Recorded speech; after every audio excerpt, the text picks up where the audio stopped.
একজন পুরুষকে কখন সফল বলা হয়? যখন সে কোনো আত্মীয় স্বজন, কোনো রিলেটিভদের বাসায় গিয়ে কিছু দিতে পারে, খরচ করতে পারে, তখন তাকে সফল হিসেবে মেনে নিবে। এবং কি সোসাইটির বাইরেও গিয়ে যদি খরচ করতে পারে, ক্লাবে, কোনো সামাজিক কোনো কার্যকলাপে, কোনো ইভেন্টের দাওয়াতে যদি আপনি কিছু দিতে পারেন, তাহলে আপনাকে সফল হিসেবে মেনে নিবে এই গোটা সমাজ।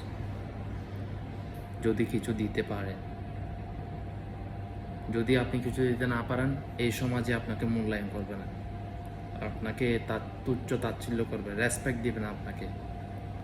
আপনার রিলেটিভ বলেন, আপনার প্রিয়জন, আপন মানুষগুলাই আপনাকে রেসপেক্ট দিবে না। কারণ এই দুনিয়াতে টাকাটাই হচ্ছে আসল। টাকাকে সবাই ভালোবাসে, মূল্যায়ন করে।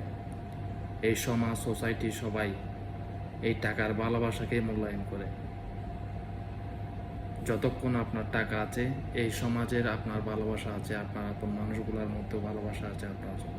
যদি টাকা না থাকে, কেউ আপনাকে ভালোবাসবে না, কেউ আপনাকে মেনে নেবে না যে আপনি কে। কারণ টাকায় বলে আপনি কে, who are you. Money is very respect. কারণ টাকায় কথা বলে।